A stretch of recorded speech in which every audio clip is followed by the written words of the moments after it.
사사기 4장 4절을 보면 랍비도세 아내 드보라가 이스라엘의 네 번째 사사가 됩니다. 그때 랍비도세 아내 여선지자 드보라가 이스라엘의 사사가 되었는데, 사사가 된 그녀가 처음으로 한 것은 가나안 왕 야빈과의 전투를 준비하는 것이었죠. 그래서 4장 6절을 보면 그녀는 바락이라는 사람에게 납달리 지파와 스불론 지파에서 군사 10,000명을 데리고 다볼산으로 가라고 명령합니다. 너는 납달리 자손과 스불론 자손 10,000명을 거느리고 다볼산으로 가라. 네가 그렇게 10,000명을 데리고 오면 그 사이 나는 가나안의 군대를 어디로 유인하겠다? 기손강으로 유인하겠다.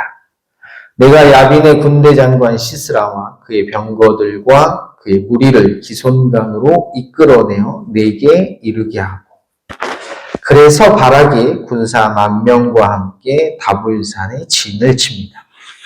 그리고 이 사실은 곧바로 적군에게 보고되었고, 보고를 들은 지휘관이었던 시스라는 군대를 기손강으로 모으죠.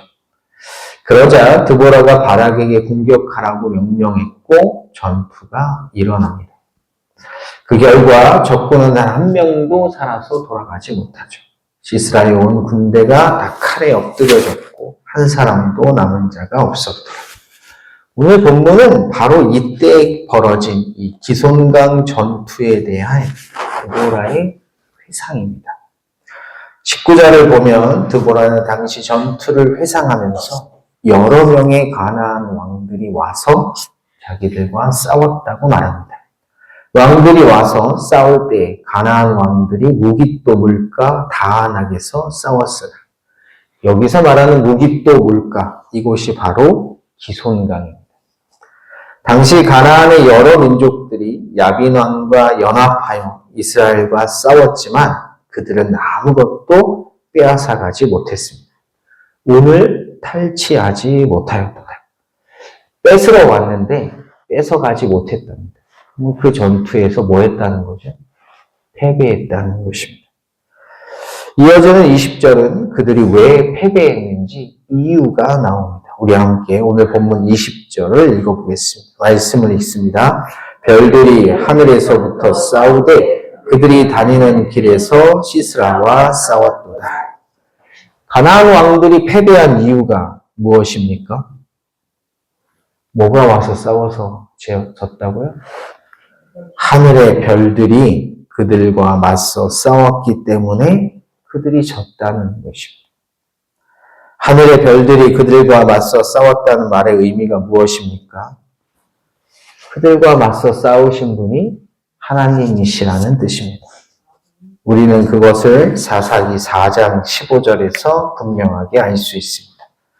여호와께서 바락 앞에서 시스라와 그의 모든 병거와 그의 온 군대를 칼날로 혼란에 빠지게 하십니다. 그래서 오늘 본문을 보면, 오늘 본문 20절, 21절을 보면 기손강은 그 무리를 표류시켰습니다. 그 무리가 기손강에 표류되었다. 이게 무슨 뜻이죠? 다 물에 빠져 수장되었다는 것입니다. 그래서 사사기 4장 16절에 그들 중에 살아남은 자가 단 1명도 없었다고 기록하고 있는 것입니다. 적군이 그 강에 빠져서 다 죽었답니다. 누가 그렇게 하셨다고요? 하나님이 그렇게 하셨다. 이 대목에서 떠오르는 장면이 있으세요? 강은 아니고 바다죠. 어디입니까? 홍해 바다입니다. 출애굽기 14장 2절을 보면 하나님께서 이스라엘 백성에게 바알스본 맞은편 바닷가에 장막을 치라고 명령하십니다. 그리고 이 소식은 곧바로 애굽의 바로에게 전해졌고 바로는 곧바로 추격을 시작하죠. 이때 바로가 병거 600대를 포함하여 애굽의 모든 병력을 동원해서 추격했습니다. 추격을 시작한 지 얼마 지나지 않아 애굽의 군대는 이스라엘이 진을 친 곳에 도착했고 그 모습을 본 이스라엘 백성들은 두려움에 휩싸입니다. 바로가 가까이 올 때 이스라엘 자손이 눈을 들어본즉 애굽 사람들이 자기들 뒤에 이른지라. 이스라엘 자손이 심히 두려워하여. 두려움이 휩싸이면 이스라엘 백성이 잘하는 게 있죠. 뭐죠? 네, 원망과 불평입니다. 모세를 향해 이렇게 말합니다. 애굽에 내장지가 없어서 당신이 우리를 이끌어내어 이 광야에서 죽게 하느냐. 어찌하여 당신이 우리를 애굽에서 이끌어내어 우리에게 이같이 하느냐. 그러면서 급기야 애굽에서 나오는 것을 후회합니다. 우리를 내버려 두라. 우리가 애굽 사람을 섬길 것이라 하지 아니하더니 애굽 사람을 섬기는 것이 광야에서 죽는 것보다 낫겠노라. 그런 그들을 향해 모세가 한 말이 있습니다. 유명한 말이죠. 너희는 뭐 하지 말고 두려워하지 말고 가만히 서서. 여기서 가만히 서서는 무슨 뜻입니까? 아무것도 하지 말라는 뜻입니까? 불평하지 말라는 뜻입니다. 너희는 두려워하지 말고 지금 불평하고 있는 그 입을 닫고 여호와께서 오늘 너희를 위하여 행하시는 구원을 보라 라고 말합니다. 모세는 이 절체절명의 순간에도 하나님을 신뢰합니다. 그는 하나님께서 자신들을 구원하실 것을 확신하죠. 왜입니까? 그 막강한 애굽의 군대에 맞서 우리가 싸운다. 누가 싸운다? 하나님이 직접 싸우실 것을 그는 알았기 때문입니다. 그는 이렇게 말합니다. 여호와께서 너희를 위하여 싸우시니. 그리고 정말로 하나님께서는 애굽의 군대와 그날 밤새 싸우십니다. 어떻게 싸우시죠? 구름 기둥과 불 기둥으로 싸우십니다. 이스라엘 진 앞에 가던 하나님의 사자가 그들의 뒤로 옮겨가며 구름 기둥도 앞에서 그 뒤로 옮겨 애굽 진과 이스라엘 진 사이에 이르러 서니 밤새도록 저쪽이 이쪽에 가까이 오지 못하였더라. 그리고 밤새 또 하나를 하시죠. 동풍을 불게 하셔서 뭐 하십니까? 바닷물을 말리시죠. 그래서 마른 땅을 드러나게 하십니다. 여호와께서 큰 동풍이 밤새도록 바닷물을 물러가게 하시니 물이 갈라져 바다가 마른 땅이 된지라. 그 마른 땅으로 이스라엘 백성들이 들어가자 누구도 따라 들어가죠. 애굽의 군대도 따라 들어갑니다. 그게 뭔지도 모르고 자기네들 집어삼킬 바다라는 걸 알지 못하고 따라 들어갔다가 그날 밤 그 바다에 수장됩니다. 여호와가 그들을 위하여 애굽 사람을 치는도다. 여호와께서 애굽 사람들을 바다 가운데 엎으시니 물이 다시 흘러 병거들과 기병들을 덮되 그들의 뒤를 따라 바다에 들어간 바로의 군대를 다 덮으니 그 결과 단 한 명도 살아남지 못합니다. 오늘 본문과 너무 똑같습니다. 다른 것은 여기는 바다였고 오늘 본문은 강이라는 것 말고는 다 똑같습니다. 우리는 여기서 매우 중요한 사실 하나를 보게 되죠. 그것은 바로 하나님께서는 당신의 백성들을 구원하시기 위해 뭐 하신다는 것입니까? 직접 싸우신다는 것입니다. 하나님이 창조를 어떻게 하셨죠? 빛이 있으라 라고 말씀하십니다. 땅은 먹을 거를 내라.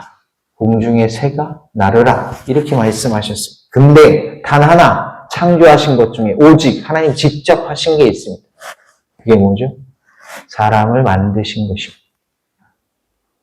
마찬가지로 우리를 구원하실 때도 하나님은 누구에게 대신 맡기시지 않습니다. 야, 가서 이스라엘 백성들을 구원해 라고 천사들을 보내지 않습니다. 하나님이 직접 끌고 오시죠.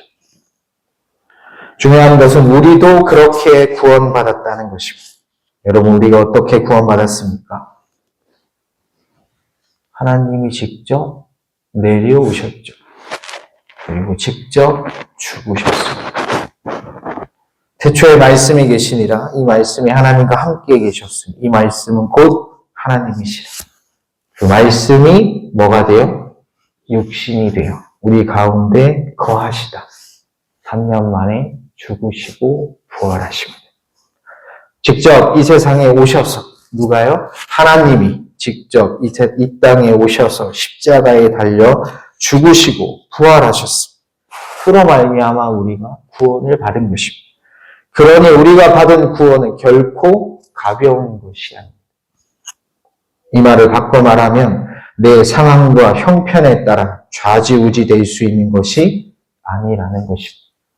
내 상황이 좀 좋으면, 내 형편이 좀 나아지면 그때 믿음은 좀 좋아지는 거야. 내 마음이 좀 흔들리고 내 먹고 사는 문제가 좀 어려워지면 흔들리는, 그렇게 내 상황과 형편에 따라 좌지우지 될 수 있는 구원이 아니라는 것입니다.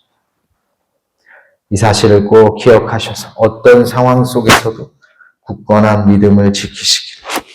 내가 지금 이 자리에 있는 것은 하나님이 저 하늘 보좌를 버리시고 우리와 같은 사람이 되셔서 십자가에서 죽으심으로 내가 구원받았다는 사실을 늘 기억하셔서 우리에게 주어진 삶 속에서 그 구원의 감격으로 우리 주어진 현실을 이겨내 가시길 주님의 이름으로 간절히 축복합니다.